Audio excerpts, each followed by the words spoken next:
ये ऐसा हीरो था जिसकी पहली पिक्चर फ्लॉप हो गई थी, लेकिन आगे चलकर वो सुपरस्टार बना, और सिर्फ सुपरस्टार नहीं बल्कि तमिलनाडु के अगले मुख्यमंत्री के रूप में शपथ लेने वाला है। क्या है कहानी थलापति विजय की, आइए डिकोड करते हैं उनकी उस सक्सेस की कहानी जिसके बारे में किसी ने प्रेडिक्ट नहीं किया था कि तमिलनाडु की सिंगल लार्जेस्ट पार्टी बनकर आएगी। टीवी के जैसे अभी कुछ साल पहले ही सुपरस्टार विजय ने लॉन्च किया था न्यू आजादारी में। बेहोर जी कार्तिक पूरी कहानी आपको 3 मिनट में सुनाते हैं। ये कहानी उस लड़के की जो मद्रास की गलियों में पला बढ़ा, पर्दे का हीरो, जनता का नेता, घर में पिक्चर्स की खुशबू थी क्योंकि पिताजी डायरेक्टर थे, माताजी प्लेबैक सिंगर थी, तो सपने भी फिल्मी थे। 10 साल की उम्र में जब ये कैमरे के सामने लड़का पहुंचा तो बतौर चाइल्ड आर्टिस्ट, छोटा सा चेहरा, बड़ी सी आंखें और एक ऐसी चाहत जो उम्र से कहीं बड़ी थी। उस वक्त किसी ने सोचा नहीं था कि बच्चा एक दिन करोड़ों वाला सुपरस्टार बन जाएगा, जनता का फेवरेट हो जाएगा। 1992 आया। 18 साल के जोसेफ विजय चंद्रशेखर जो हैं वो बतौर लीड एक्टर डेब्यू करते हैं पिक्चर की मालया तिरुप्पू, और पिक्चर बुरी तरीके से फ्लॉप हो गई। किसी और के लिए शायद ये एंडिंग होती, लेकिन विजय ने कहा कि ये तो शुरुआत है।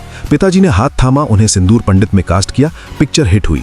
उसके बाद रसीगन आई, और इसी फिल्म के बाद फैंस ने उन्हें एक नाम दिया जो आज भी लाखों जुबान पर है, वो है थलापति, यानी सेनापति, यानी लीडर, यानी अपना। उसके बाद एक के बाद एक पिक्चर्स आती गई। देशवा 100 दिन का थिएटर में रही। थिरुमले जो है उनके करियर का टर्निंग पॉइंट बनी। फिल्म ने तो उन्हें स्टार से सुपरस्टार बना दिया। अब रिलीज पर एक त्योहार था, लेकिन विजय की फिल्में सिर्फ मनोरंजन नहीं थी। उनके पिक्चर्स में करप्शन था, किसानों का दर्द था, टूटी हुई शिक्षा व्यवस्था थी, आम आदमी की आवाज थी। पर्दे पर जो डायलॉग बोलते थे विजय, वो सिर्फ डायलॉग नहीं लगते थे, वो सच लगता था, वो दर्शक की अपनी बात लगती थी, और यही चीज उन्हें बाकी सुपरस्टार से अलग करते थे।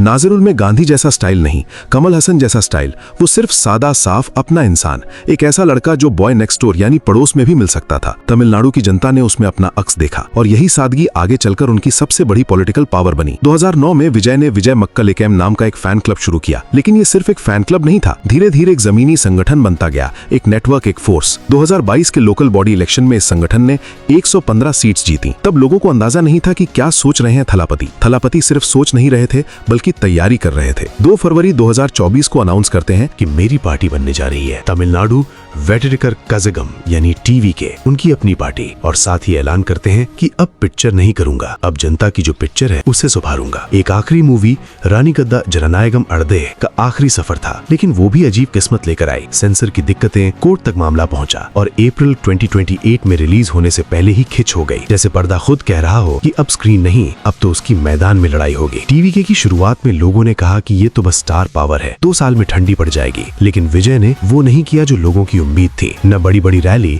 न डीके बयान, न दूसरों पर व्यक्तिगत हमले, न सीधा वैसी बयान। तो उस वादे किए और वो जमीन पर काम किया। अपने फैन क्लब्स को वोट लेवल नेटवर्क में बदल दिया। पहली बार वोट देने आने वाले युवाओं को टारगेट किया। एजुकेशन, जॉब्स, करप्शन, इन मुद्दों को बार बार उठाया, और साथ ही वादे किए सीधे और ठोस। महिलाओं को हर महीने 2500 रुपए, बुजुर्गों को 3000 रुपए पेंशन, किसानों का कर्जा माफ, युवाओं को नौकरी, कर्ता और तमिल पहचान की रक्षा, यहाँ तक कि बेटियों की शादी पर 8 ग्राम सोने का भी ऐलान कर दिया। ये वादे थे जिनके फिल्मों के किरदार दशकों से पर्दे पर मांगते आए थे, लेकिन अब थलापति उन्हें असल जिंदगी में पूरा करने निकल चुके हैं। जब रिजल्ट आया तो उनकी पार्टी टीवी के सिंगल्स लार्जेस्ट पार्टी बनी, यानी बहुत जल्द थलापति विजय तमिलनाडु के अगले मुख्यमंत्री के रूप में आपको शपथ लेते हुए दिखाई देंगे। एक ऐसा हीरो जो पर्दे से निकलकर सामूहिक तौर लोगों के दिलों में छा चुका है।